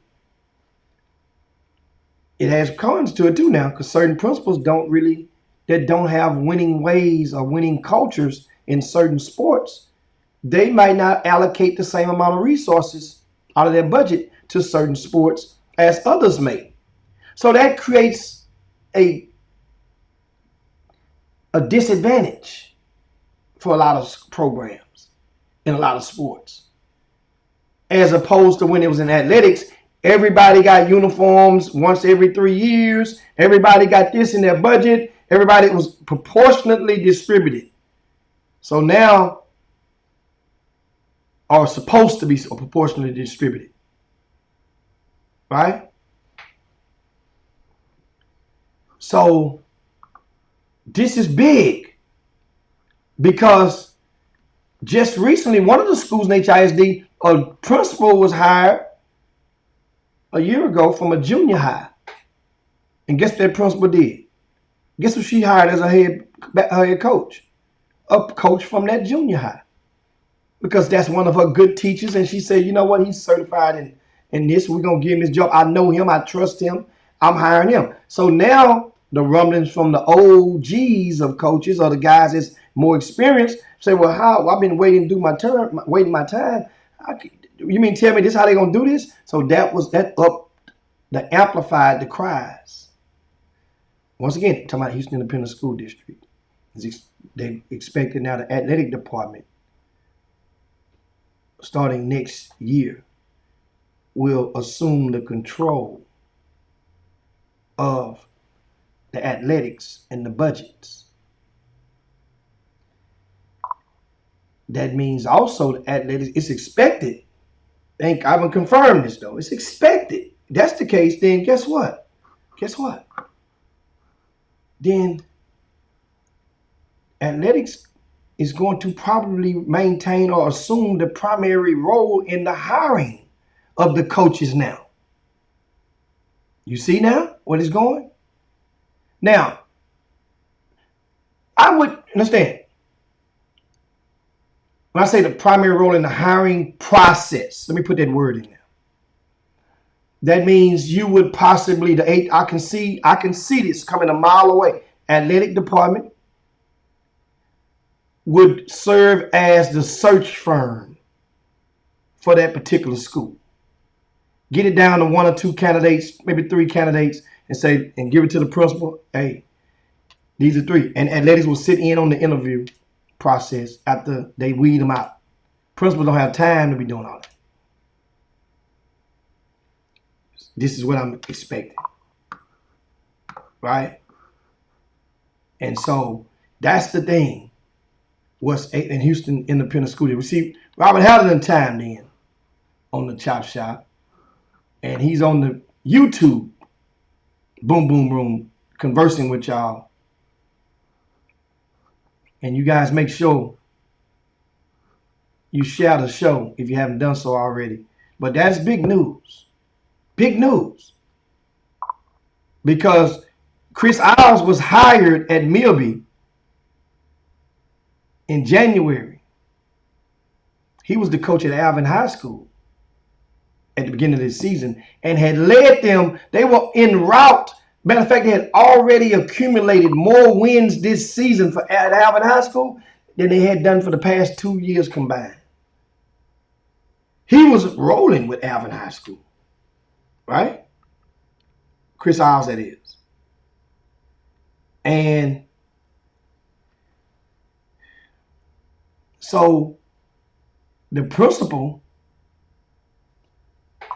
can very well put him in position. Why would your principal hire Chris Isles at Milby High School in January? Why? Chris Isles is not a science teacher. He's not teaching chemistry. So you hired him. Think about it. You can connect dots all day long. You brought him over there when I heard Chris Isles and went to Milby High School last month. And Chris Isles is good people. I like the youngster over there at Hastings High School. He was over there with B.J. Holmes and all those guys back in the days. Guess what happens? That means he was coaching waiting. And sure enough, Sam Hines, who's a Milby product, has been informed that he's no longer the head basketball coach at Milby High School. So that type of move will not be able to take place. That's the last time that you possibly going to see something like that in HISD in the near future, because now that has to be the Atlanta's got to put their fingerprints on it. Allegedly. And so now, of course, you guys, once again, we're 54 minutes past the hour. And don't forget, also, want to give a shout out. If you hadn't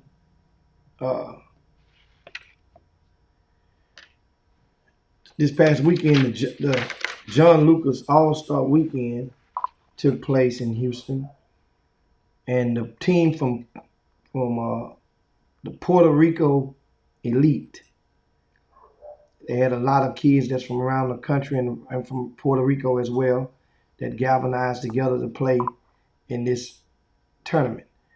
They won first place in the 8th grade division.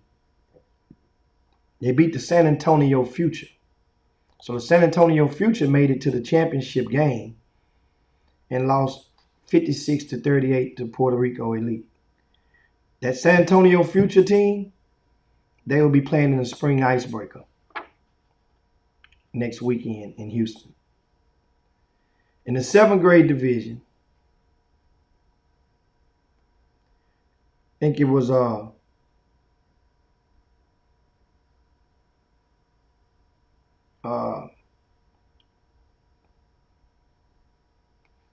I'm trying to see who won this championship. I'm reading my notes on this. Somebody's got printed off.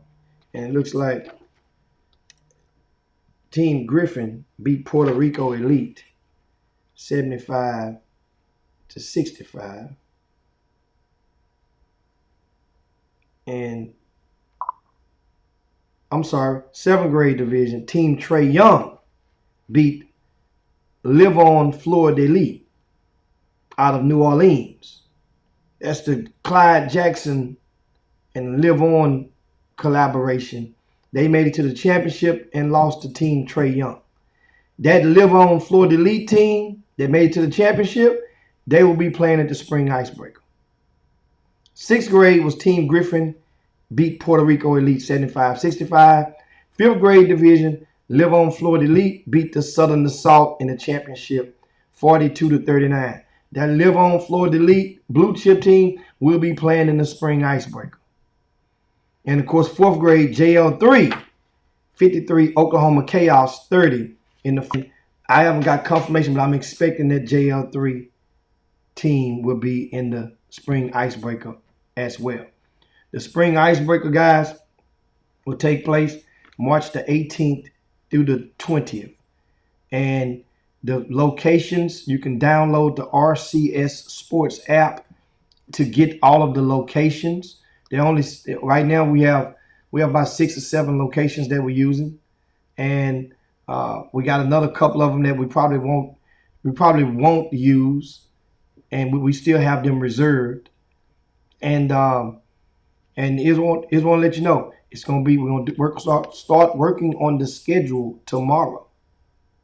Doug Jones and Jeffrey Day, Archie Young, and myself huddle up and they'll give their input on some of the matchups they want to see. And we put all that stuff together, and all the moving parts come together, and we sit down and put all that stuff in the schedule. That schedule, guys, many people know I do it pretty much by hand, in which I don't have to, but I don't trust no other way. I got to keep going like I go.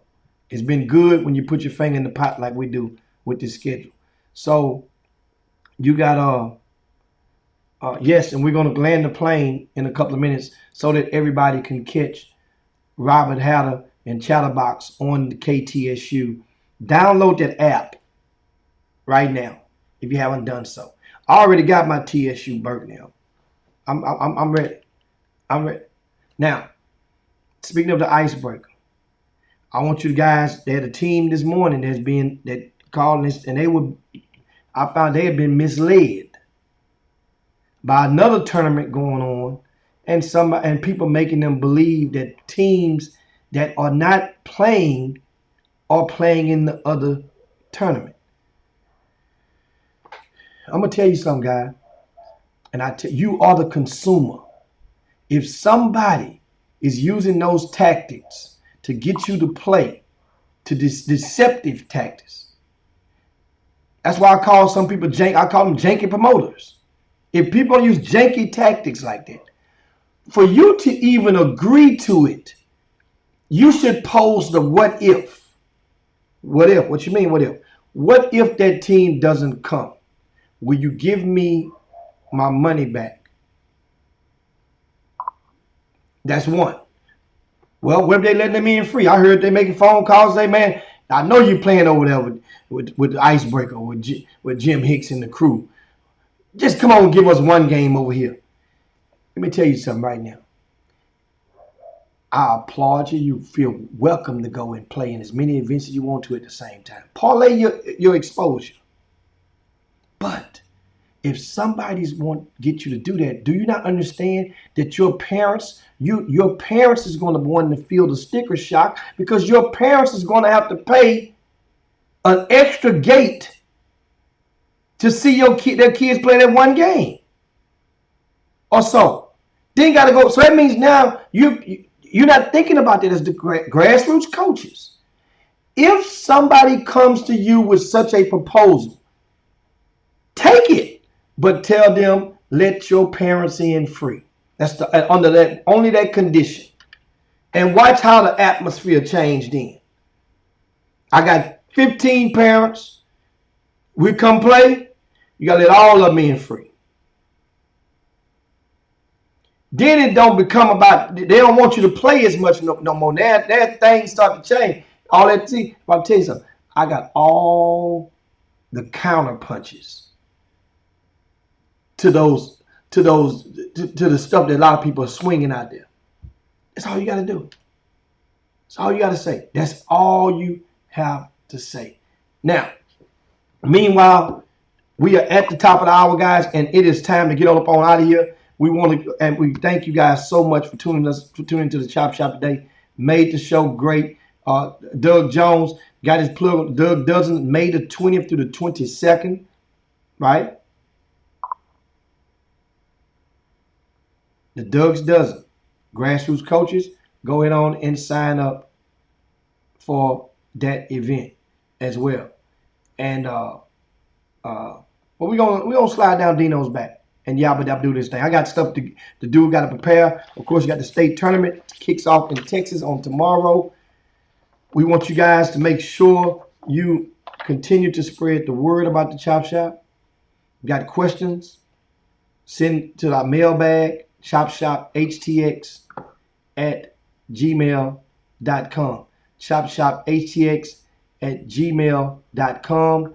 We are for TSU. I'm gonna get the thing. I'm gonna get the prep rally going on as they tip this ball off for TSU, and we get ready to get up on out of here. But thanks so much. Make sure you share the show. Robert Haller's on location. He's in Birmingham, Alabama, alongside Chatterbox calling the game. I'm about to go and check it out in a few minutes. But meanwhile, the TSU, we need some pep. Here we go. Pep in your step. Check this out on the way to do. Chop Shop.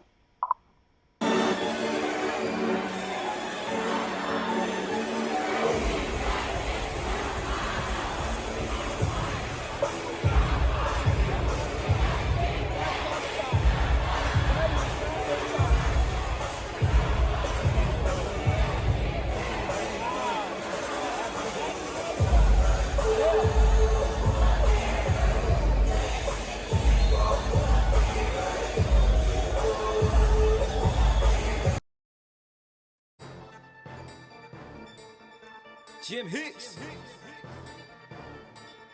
Rob Hatter, you are now tuned in to the Chop Shop.